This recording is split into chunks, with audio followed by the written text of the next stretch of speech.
Hey guys, Tbull here. Today we're checking out Atago B actually. There's the Atago Commander, curious enough. But if you don't have that one, Makawa. Usually the recommendation. Japanese cruisers, you want some flow to your game. That slot 5 optional mod essentially gives the cruiser version of the Screamer torpedoes shorter range. In fact, we go from 10 kilometers to 2 kilometers, much faster in the water. But I don't use that, and I wouldn't recommend you use it. The Japanese cruisers, we're not trying to be up close and personal generally. Yes, there's certain situations where it would work, but those torpedoes are meant to be sent into zones. Zoning torpedoes, we call them, and those work best at long range. So that's my advice on that. And the torpedoes are kind of the main drawback of the Atago. The Atago is an offshoot of the Mogami, one of my favorite cruisers in the game. Atago quite nice as well, but look at this, forward firing torpedoes. Now a lot of players would probably prefer this, but look at this, to get the full salvo on into a zone like we're trying to do. We're trying to send torpedoes into the center of the epicenter, hoping the destroyer will charge in and try and capture the base and get blasted by a torpedo, crippling his chances. But to do that, much harder to do. Harder to get a full salvo. You basically have to be broadside to get the full salvo, whereas Mogami, Miyoko, Ibuki, ships of these natures, they fire all the torpedoes rearward towards the back of the ship, so you're facing away from the enemy, which you're generally going to want to do, as we'll see in this game here. Then we can get all the torpedoes per side, and in fact you can kind of sail away and flip back and forth in terms of which side of the ship you're pointing at them, and you can get 4 sets of torpedoes in that area relatively easily. So much harder to do with the Atago, so I think that is a disadvantage of the ship. Other than that, there's not a huge difference that I recall. I haven't looked at the stats for a while, but there's a little bit of a minor tweak here and there. But overall plays pretty similarly as the Mogami. I think the Mogami is a little bit better in terms of the turn and the flow of the ship, just going based on the feel. But that's kind of the idea there. So, Epicenter, Tears of the Desert, note our destroyer, not playing anywhere near the Epicenter. So it's going to be a challenge there. We'll see the destroyer. Their red destroyer actually does manage to capture a couple rings worth, and then he goes off into torpedo battleship mode as well. So not the best destroyer player we're going to ever see in this game, but that's all right. What are we doing here, though? To open, we were in the center. We got to go to one side or the other. We can't really sit there in the middle, not with all these big booming guns out there. We could have gone towards the destroyer. Glad I didn't, because I would have been quite frustrated, although he is doing a good job spotting those ships. So perhaps that would work out for us as a cruiser. But we're kind of looking at the situation. Okay, we got roughly a 4v3 here in terms of blue's favor. We come over here to support. That's another ship in the mix. We want to press these numerical advantages whenever possible. We're noticing here, though, we're not getting shots for 30 seconds, 45 seconds, maybe a full minute. And that's always a detriment, right? We want these guns firing on reload as often as we can. Putting these big islands between us, sure, it's going to help us get over here, and it was either that or go towards the center of the map, which is a little bit too early to be doing in a cruiser, certainly. So, it is what it is. We got to get over here somehow, but it's always a little bit of a, disappointment, I guess, whenever you're not firing on reload. So a little impatient to get that shot off here. Do have a Musashi that's low. Now, when we're fighting battleships on the enemy team, we got to assume they have will to rebuild, which means they're invincible whenever they're near opponents. So I'm not seeing the health shoot up on him there. Perhaps he does the perk, perhaps not, but we want to operate on the assumption that he does. So either the team's got to pile on the same battleship. We did stick fire there. Good job by the Rune, finishing them off. Or we need to take out the support ships. In fact, watching that, if I had to bet $1, I don't think the Musashi has will to rebuild. However, this Massachusetts here, I would say without a doubt he does. So I'm shooting at the Azuma, trying to get him lower. Looking at the Massachusetts, saying, all right, he's pretty low. We got a couple fires on the Azuma. Sure, let's go ahead and take a shot on the Massachusetts. See if we can get a shot, or a fire to stick, rather. If we can get maybe 4,000 or 5,000 on the salvo and then the fire. All right, that's about what we got there. He's getting low. Team's shooting at him. Let's see if we can get him down. Fighting through it, though. You can see the refueling line in the water. They're filling him up with more fuel.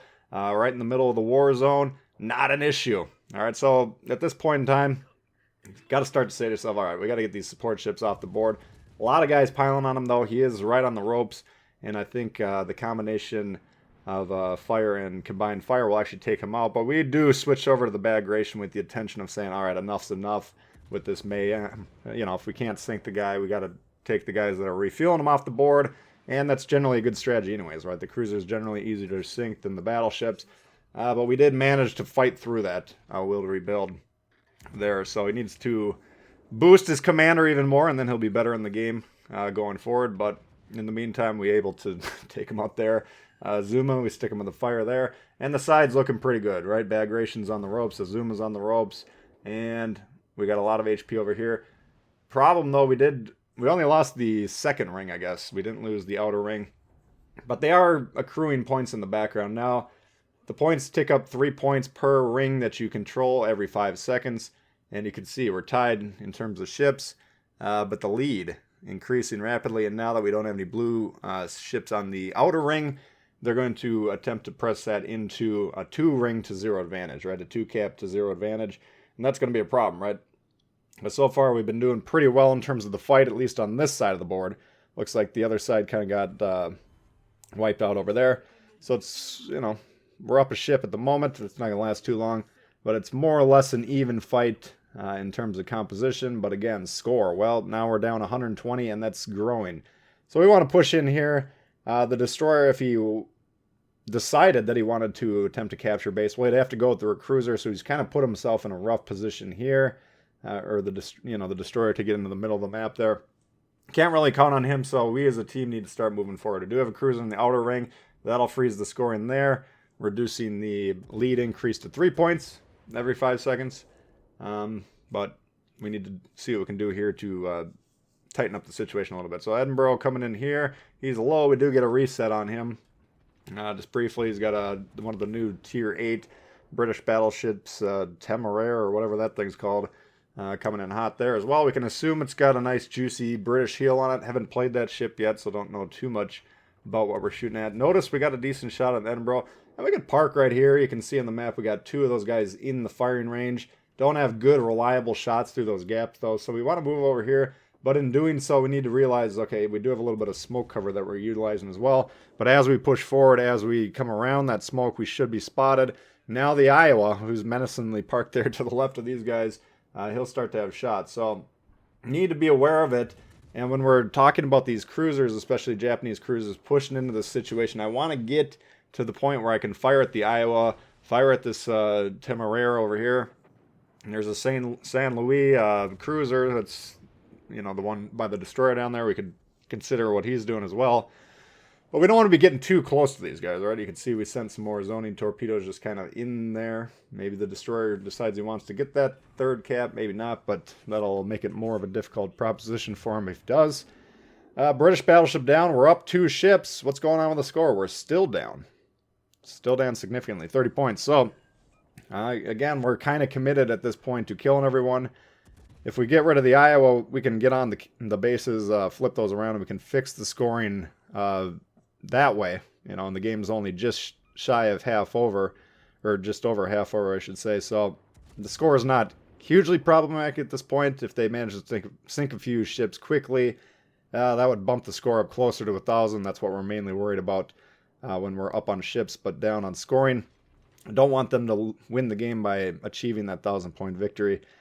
So being careful. Noticing when we're being targeted. Finally, we are there. Pushing in as close as we can get here. We wanted to ambush that cruiser or cut him off close range. Iowa, we drop spot there without firing. Notice his guns go off, immediately fire back. When we're in these cruisers fighting battleships, notice when they shoot, right? They typically have 30-second reloads. Depends on the battleship, of course. But generally longer reloads than you have. So you can fire a salvo and, you know, or wait for them to fire, you fire, and then if it looks like they're going to begin targeting you, you can stop firing, and you only have a few seconds left of being visible before they can actually pull the trigger. So you got more control doing things that way, but the Iowa appears to be more focused on shooting the battleships than us, so that's good. St. Louis goes down there, and the game begins to come under our control here. I'd like to go for a Kraken as well. We're keeping that in mind, but we don't know. The destroyer last seen going south. Is he running? Is he coming forward? What's going on here? So we don't know quite about that. Also considering backing up here, but noting we are being targeted. So trying to move into the bases by backing up, not going to work. But anyway, Atago, how does it hold up in this day and age? I never considered Atago a super powerful ship. I thought it was always well balanced. I thought it's a good ship, certainly. And there's a good example of what these Japanese cruisers can do when angled, right? The Iowa hits us in the side there, steeply angled, minimal damage. So you can protect yourselves with these cruisers. But I think the Atago still does well. You got the nice high velocity guns, you know, the big booming HE shots, high fire starting chance. I'm sure that's enhanced with our Atago build here, with the commander build. But overall, the Japanese cruisers as a whole, I still think are drastically underrated by the player base as a whole. You don't see a lot of them at higher tiers. I don't know if they're just not flashy enough or what, but I think they're one of the more fun lines to play. Atago is certainly a good addition to the line. And if you do like Megami, you do like Miyoko or ships of that nature, certainly worth taking out a premium version of it. The Atago regular version's always available, 750 green XP. Always, you know, it could always go away at some point, but it's historically been available for quite a while. Atago, curiously enough, when it came out, I think it was the only tier 7 cruiser that had a heal. And then eventually they figured out that, all right, everybody's playing Battleship, and then, you know, a few people are playing Destroyers. Nobody's playing Cruisers anymore. I was running a campaign at the time trying to get more people to play Cruisers, but eventually they just threw in the towel, gave all these tier 7 Cruisers heals, buffed them as many ways as they could, made them very powerful, didn't stop people from playing Battleship, certainly not, but nevertheless the Atago no longer stands out due to that heal, but overall still quite capable. Again, I think the only thing I don't really like about it is the forward launching torps. I don't like that, but overall still a great ship. So that's going to do it for the Atago. Hopefully you guys did enjoy it. If you did, please hit the thumbs up. New to the channel, consider subscribing. Lots of World of Warships coming for you all the time. Questions, comments, leave below. Love to hear from you, and we'll see y'all later. All right, peace.